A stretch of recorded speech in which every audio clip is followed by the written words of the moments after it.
প্রচণ্ড সুন্দর একটা সানসেট টাইম।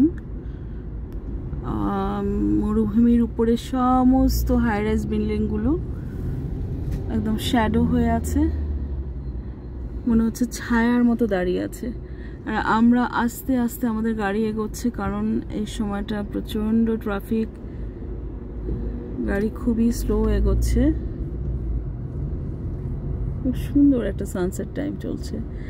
সেই ছায়া বিল্ডিংয়ের, ছায়া দালান বলি আমাদের দেশের ভাষায়, বাংলাদেশের ছায়া দালানের মাঝখানে সূর্যটা আধা আধা সূর্য স্প্লিট হয়ে হয়ে উকি দিচ্ছে আর আস্তে আস্তে করে ডুবে যাওয়ার জন্য নিজেকে প্রিপেয়ার করছে। তাল গাছের মতোই গাছটা, কিন্তু তাল গাছ না, কিন্তু এটা তাল গাছের মতো সৌন্দর্য। গাড়িটা এসে ব্লকেট করে দিল, একটা বেয়াদব গাড়ি। মানে খুব, আমি যে অত্যন্ত স্ট্রাগল করে এই ভিউটা নিচ্ছি, আমার ভিউয়ার্স কি বুঝতে পারছি কিনা আমি জানি না, আমাকে একটু পর পর গাড়ি ব্লক করে দিচ্ছে। এই যে আর দাঁড়ানোর জায়গা পায় না, মাঝখানে মাঝখানে কত গ্যাপ আছে, সেখানে সেখানে দাঁড়াবে না। এই বুর্জ খলিফাটা এই সময়টা এখন বাজে প্রায় 5:30, একদম মনে হচ্ছে যে দালানগুলোকে পুরা শ্যাডো, মানে ছায়া,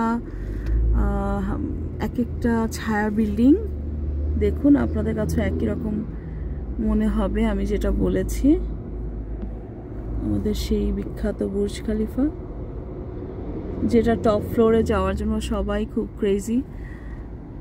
সঞ্জিত বলল ইন্ডিয়া থেকে আসে মানুষ, ওদের কলিগদের রিলেটিভরা ক্রেজি হয়ে যে বুর্জ খলিফার টপ ফ্লোরে যাবে, এটা ড্রিম।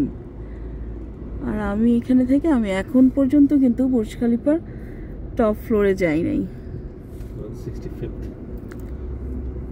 165 ফ্লোর পর্যন্ত যাওয়া যায়, কিন্তু এটা কত ফ্লোর? মাঝখানে বেয়াদব বাস আসছে, এখন তো কোনোই আশা নাই, মনে হচ্ছে এই ট্রাফিক চলা অবস্থায় বাস আমাকে ছাড়বে কিনা। তো এনিওয়ে আমি ভিডিও এখানে শর্ট করে নিচ্ছি। সামনেও একটা বড় গাড়ি,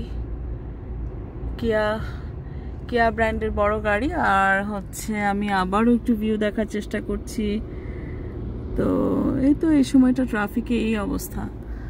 আমাদের মিস্টার হারুন সাহেব উনি আছে, উনি ড্রাইভ করছে, আমাকে চেষ্টা করছে আমাকে ভিউ, আমি যেন সানসেট ভিউটা নিতে পারি। উনি ড্রাইভ করতে করতে আমাকে হেল্প করছে, যদিও এটা খুবই বিপজ্জনক, কারণ উনি সামনে থেকে চোখ ফিরিয়ে সাইডে তাকাচ্ছে। হ্যাঁ, তো আমি রেখে দিচ্ছি। আল্লাহ হাফেজ, ভালো থাকবেন সবাই।